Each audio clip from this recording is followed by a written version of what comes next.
చట్టసభలంటే ప్రజా సమస్యలపై లోతైన చర్చలు జరగాల్సిన పవిత్ర దేవాలయాలు. ప్రజాస్వామ్యబద్ధంగా విపక్షం అడిగే ప్రశ్నలకు అధికార పక్షం బాధ్యతగా సమాధానం చెప్పలేక దిగజారుడు వ్యాఖ్యలకు దిగింది. లక్షలాది మంది నిరుద్యోగుల భవిష్యత్తుకు సంబంధించిన డిఎస్సి అక్రమాలపై ప్రతిపక్ష నేత బొత్స సత్యనారాయణ ప్రభుత్వాన్ని నిలదీస్తే బాధ్యత గల స్థానంలో ఉన్న మంత్రి అచ్చెన్నాయుడు ఇచ్చిన సమాధానం ఏంటో తెలుసా? దద్దమ్మ.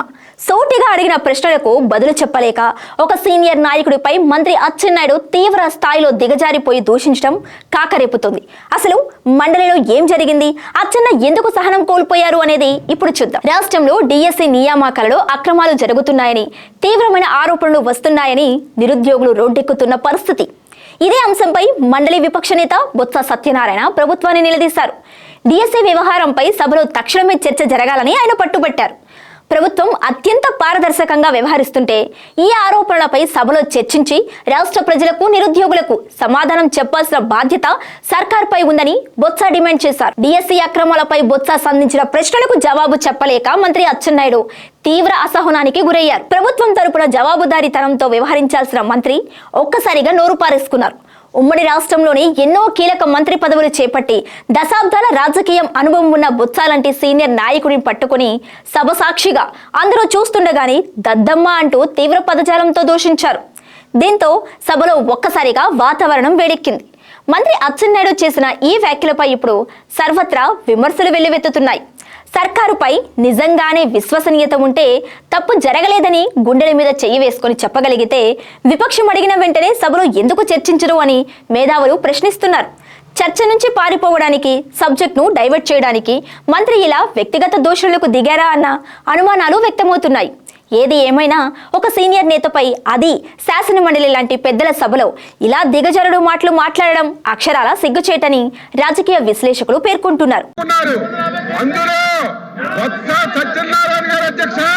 విద్యాశాఖ మంత్రిగా ఉండి కనీసం వాళ్ళ గొడవ పార్టీ అధ్యక్షుడికి చెప్పి నోటిఫికేషన్ ఇచ్చుకోలేనటువంటి దద్దమ్మ ఈ రోజు మళ్ళీ శాసనమండలిలో మాట్లాడుతున్నారు. అధ్యక్ష,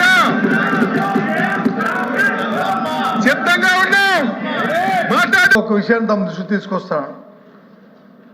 ఇది నాకంటే ముందు, ఇంతకు ముందు అచ్చెన్నాయుడు అగ్రికల్చర్ మినిస్టర్ గారు మాట్లాడారు. ఆయన మాట్లాడిన భాషను ఒకసారి చూడండి. ఆయన మాట్లాడుతూ బొత్స సత్యనారాయణ గారు దద్దమ్మ, మనిషి మనిషి మనిషి మనిషి మనిషి మనిషి అధ్యక్ష అధ్యక్ష అధ్యక్ష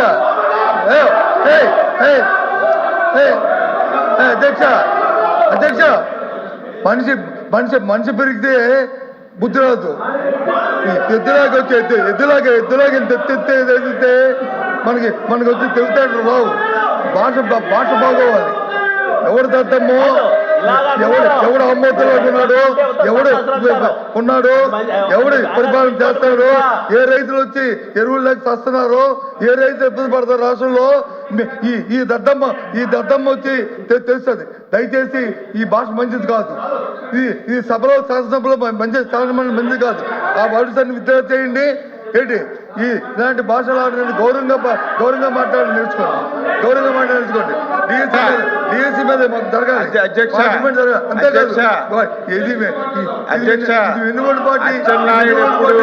అచ్చెన్నాయుడు ఎప్పుడు అన్పార్లమెంట్ మాట్లాడదు. అధ్యక్ష, మీరు గత ప్రభుత్వంలో విద్యాశాఖ మంత్రిగా ఉండి 5 సంవత్సరాలు చూశారుగా. చట్టసభల్లో పదాలు తొలితే అది నాయకుడి వ్యక్తిత్వాన్నే కాదు, ఆ ప్రభుత్వ జవాబుదారీతనాన్ని కూడా ప్రశ్నించేలా చేస్తుంది. విపక్ష నేతను దద్దమ్మాని తిట్టడం ద్వారా మంత్రి అచ్చెన్నాయుడు ఒక్కరోజు వార్తల్లో నిలవచ్చేమో, కానీ రేపు లక్షలాది మంది నిరుద్యోగులు సంధించే ప్రశ్నలకు బదులు చెప్పక తప్పదు. డిఎస్సిలో అక్రమాలు జరిగాయా లేదా అనే దానిపై సభలో అర్థవంతమైన చర్చ జరిపి తీరాల్సిందేనని విపక్షం డిమాండ్ చేస్తుంది. మరి ప్రభుత్వం ఈ భూత పురాణం వెనుక దాక్కుంటుందా, లేక దమ్ముగా సభలో చర్చకు సిద్ధమవుతుందా అనేది వేచి చూడాల్సిందే.